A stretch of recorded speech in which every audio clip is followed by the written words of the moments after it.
नमस्ते दोस्तों, कैसे हो आप सभी। आई होप आप सबकी तैयारी अच्छे से चल रही होगी। इससे पहले हमने 2 क्लास लिया था, class 9th NCERT chapter number 1 matter in our surrounding. ये पार्ट 3 है, तीसरा क्लास है। ठीक है, तो इस क्लास को स्टार्ट करने से पहले कुछ लाइन हो जाए।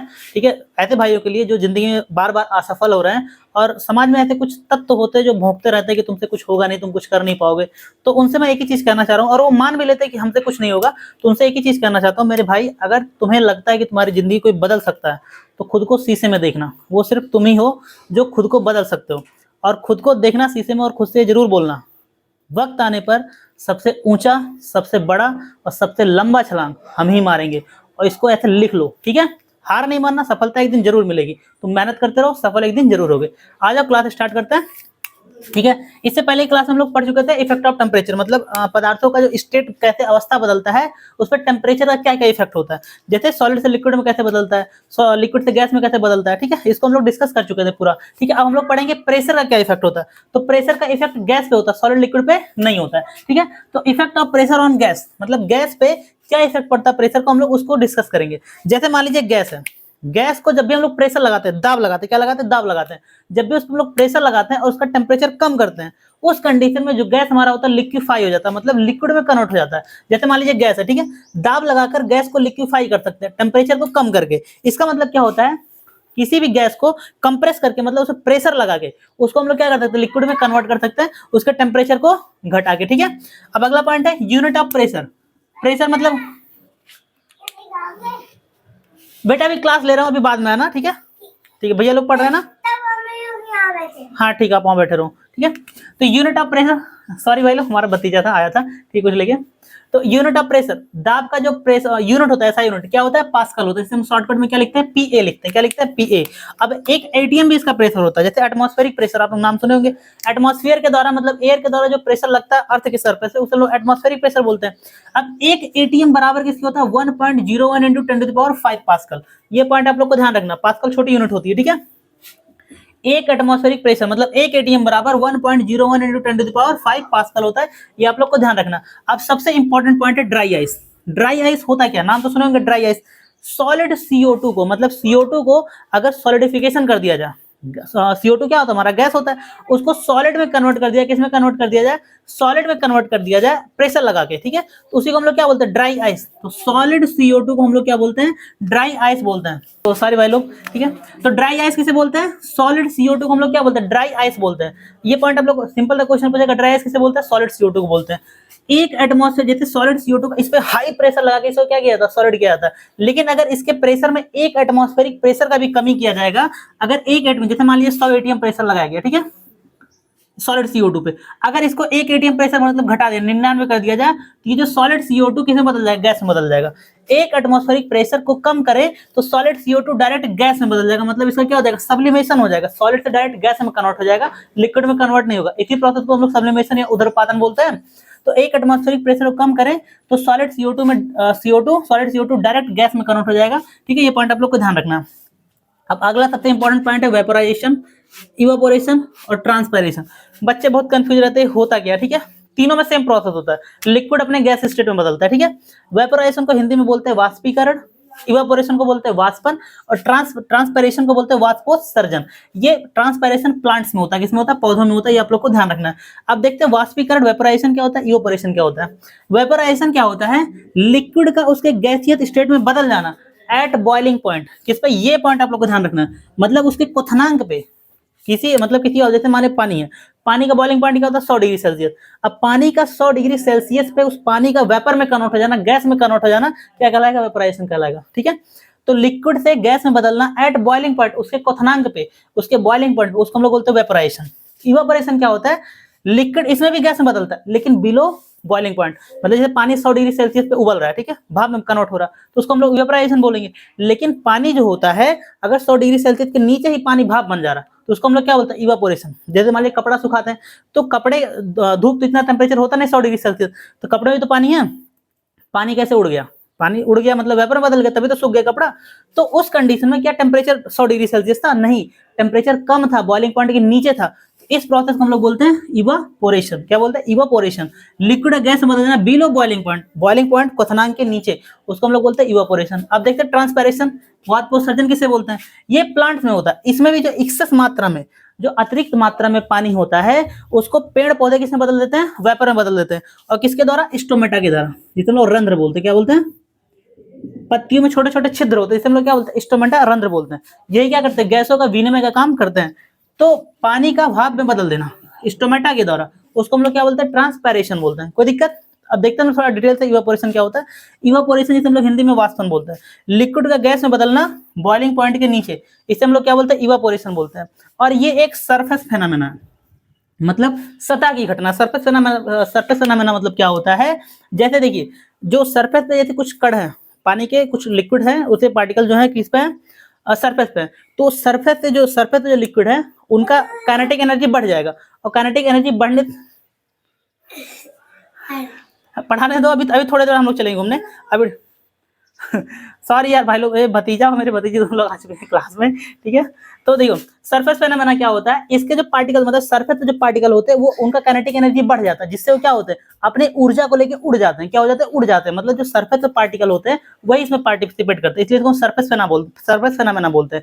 और जब पार्टिकल, जैसे लिक्विड का जो कण है, वो जब भाप बनेगा, ठीक है, वेपराइज इवापोरेट होगा, तो आप उस जगह के टेम्परेचर को लेके उड़ जाएगा। क्या हो जाएगा? उस जगह के टेम्परेचर को लेके उड़ जाएगा। और टेम्परेचर जब लेके उड़ जाएगा, तो वहाँ पे ठंडा फील होगा। क्या होगा? ठंडा फील होगा, ठीक है। तो इसके कारण सतह कूल होता है। अब मुझे एग्जांपल हम लोग कैसे समझेंगे? तो सारे भाई लोग, भतीजे लोग आ गए थे, परेशान कर रहे थे, ठीक है। तो सरफेस फेनोमेना क्या होता है? तो समझ में गया ना, इवापोरेशन सरफेस फेनोमेना होता है। अब इसे एग्जांपल देख लें हम लोग, ठीक है। जैसे मान लीजिए एसिटिलीन, जो मतलब वो लड़कियों जो नेल रिमूव करते हैं, तो क्या बोलते हैं? Nail removal. हालांकि उसका जो केमिकल फॉर्मूला, उसे एसिटिलीन बोलते हैं। जब भी उसको स्किन पे लगाते हैं, तो हमें ठंडा महसूस होता है। क्यों ठंडा महसूस होता है?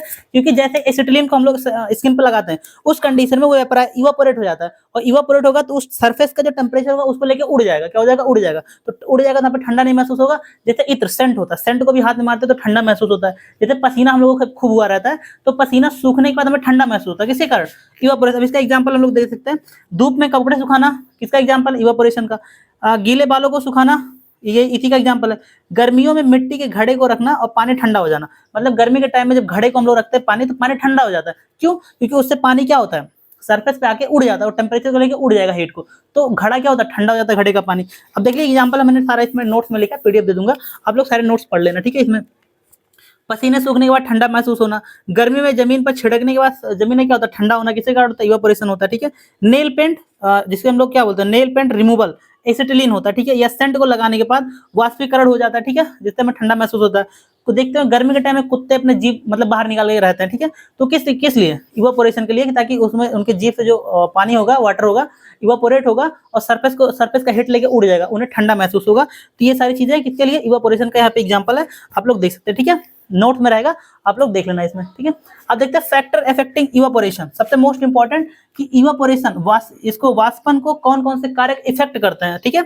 देखिए रेट ऑफ इवापोरेशन, जैसे सबसे पहले होता है सरफेस एरिया पे डिपेंड करता है। सबसे पहले तो यही इंपॉर्टेंट पॉइंट है, किस चीज पे डिपेंड करता है? सरफेस एरिया, टेम्परेचर, तापमान, विंड स्पीड, हवा की गति को, और ह्यूमिडिटी, जिसे हम लोग नमी बोलते हैं, ठीक है। अब देखिए सरफेस एरिया को अगर हम लोग बढ़ाएंगे, तो रेट ऑफ इवापोरेशन बढ़ जाएगा, मतलब इवापोरेशन और तेजी से होगा। इसलिए कपड़ा धुलने के बाद उसको फैला के टांगा जाता है, फैला के जाता है, ताकि सरफेस एरिया बढ़ जाएगा। सरफेस एरिया बढ़ जाएगा तो इवापोरेशन ज्यादा होगा, कपड़ा आसानी से जल्दी से सूख जाएगा। अब टेम्परेचर बढ़ाएंगे, ये तो सॉरी नॉर्मल बात है, अगर टेम्परेचर को हम लोग बढ़ाएंगे तो इवापोरेशन तेजी से होगा। टेम्परेचर अगर बढ़ेगा तो हीट बढ़ेगा तो पानी आसानी से क्या हो जाएगा? भाप में कन्वर्ट हो जाएगा। विंड स्पीड, हवा खूब, जैसे भी मौसम आ रहा है मार्च अप्रैल में हवा खूब तेज से चलता है, कपड़ा 1 घंटे में सूख जाता है। क्यों? विंड स्पीड बढ़ेगा तो रेट ऑफ इवापोरेशन भी क्या हो जाएगा? मतलब वाष्पन का जो दर होगा वो भी क्या हो जाएगा? बढ़ जाएगा। अब नेक्स्ट है ह्यूमिडिटी, अगर ह्यूमिडिटी मतलब नमी बढ़ेगा, तो सिंपल सी बात है समझ, अगर नमी बढ़ जाएगा तो इवापोरेशन का रेट घट नहीं जाएगा। अगर नमी है तो सूखेगा कहाँ कपड़ा? नहीं सूखेगा। तो ह्यूमिडिटी बढ़ने से रेट ऑफ इवापोरेशन मतलब इवापोरेशन का दर क्या हो जाएगा? घट जाएगा। अब अगला पॉइंट देखते हैं, इवापोरेशन और वेपोराइजेशन में अंतर क्या होता है? वाष्पन और वाष्पीकरण में क्या होता है? अंतर क्या होता है, ठीक है। तो इवापोरेशन हम लोग पीछे पढ़ चुके हैं, ये बॉइलिंग पॉइंट के नीचे होता है, मतलब लिक्विड गैस में बदलेगा लेकिन बिलो बॉइलिंग पॉइंट, तो बॉइलिंग पॉइंट के नीचे बदलेगा। ये एट बॉइलिंग पॉइंट, मतलब जैसे वाटर को अगर बदलना है वेपर में तो 100 डिग्री सेल्सियस ही जरूरत है, तो उसको हम लोग वेपराइजेशन बोलते हैं। तो जो बॉइलिंग पॉइंट पे होगा उसको हम लोग वेपराइजेशन बोलते हैं।